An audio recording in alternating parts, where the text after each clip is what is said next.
Well, Maajid Nawaz spent 4 years in an Egyptian prison for his role in an Islamist group. And since renouncing that ideology, he's co-founded the anti-extremism think tank, Quilliam. He joins me now. Welcome. Thanks very much for joining us today. Now, we have heard that the Interior Minister has put police back on the streets again. The pictures and what we're hearing from our reporter in Cairo today seems to show that there are more and more people on the streets.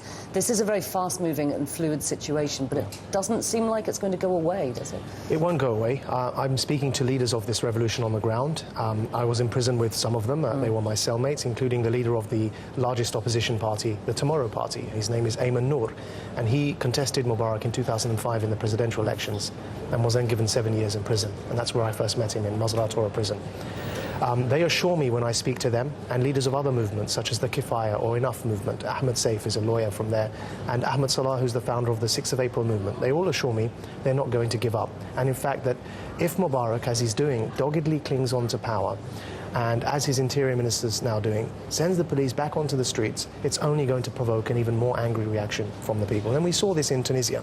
We saw how the people, despite being attacked, despite losing lives, they carried on, and in fact more and more people then joined them on the streets. Now, what if there is some, or is it possible that there could be some kind of compromise where Mubarak does stay in power, but you know, promises free and fair elections in September, or is it too late for that? Mubarak has promised free and fair elections more than I can remember, you know, and he's dismissed his cabinet, incidentally, more times than I can remember. It happened so many times whilst I was serving as a political prisoner.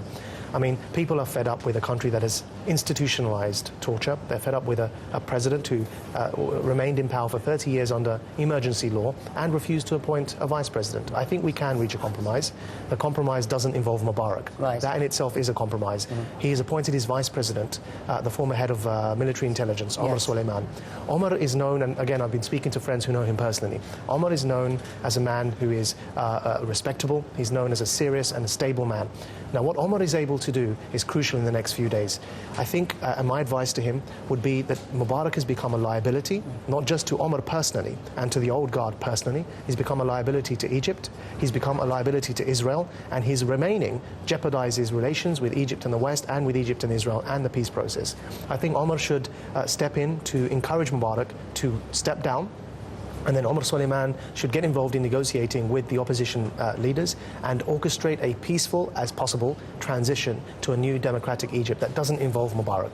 Now, Mohammed al-Baradei, very well known outside of Egypt, perhaps for his role in the UN, but is he really the focus of opposition leaders, or really are there, as you have been talking about, a number of different leaders? There are a number of different leaders. Now, Baradei is vocal and visible in the West, mainly because he speaks English, and a lot of the others don't. Now, when I've spoken to Ahmed Saif of the Kifaya movement, he said to me that, and by the way, the Kifaya movement, for your viewers, when I was in prison in between 2002 and 2006, it was unheard of to have immediate and direct protests naming Mubarak as the person that you're demonstrating against. Yes. The Enough is Enough or Kifaya movement were the first people to do that, and I remember there were only about 5 or 10 of them on the streets, and people would laugh at them.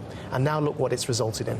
Now, one of the people at the forefront of that is Ahmed Saif. He was my lawyer in my trial, and he said to me that he's over 60. He said, "This is the young people's revolution. I don't want to take over." And others have expressed similar sentiments. Ayman Noor, on the other hand, he has a party on the ground, and he's only in his late 40s. Now, there's a man who has real, solid representation on the ground. But again, English isn't his first language, and so he's shy in speaking to the Western press. Baradei is a national figurehead, though he doesn't have a party on the ground. Now, what they've done is they've formed a committee of 10, and among those 10 is Baradei, but also Ayman Noor and many others as well. And I think there are definitely other leaders. And then there are the youth, the 6th of April youth movement, co-founded by, again, my friend Ahmed Salah.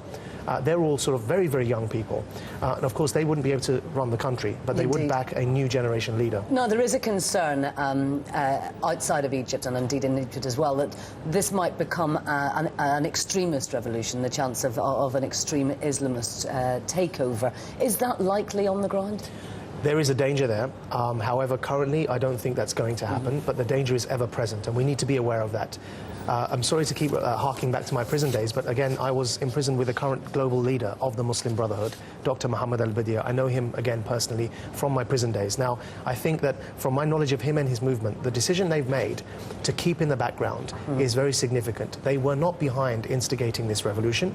They were not involved. It caught them unawares. In fact, people have told me that initially when these protests began, they had approached the Muslim Brotherhood, the Ikhwan al-Muslimin, and the Muslim Brotherhood refused to get involved, clearly miscalculating what this would lead to. Indeed. Now this has kicked off in the way it has. The Muslim Brotherhood are cautiously getting involved in the background, giving their cautious welcome to Muhammad al-Baradei.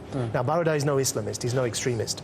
I think the Muslim Brotherhood realize that if they get too involved, it's going to put everyone off. And so I think the fear is there, the danger is there, but they themselves are being quite sensible about it and are not vying for power, because they know that they will not have the nation's support, and they will definitely not have the world's support. Right. OK, thank you very much indeed for joining us today. Fascinating. Thank you.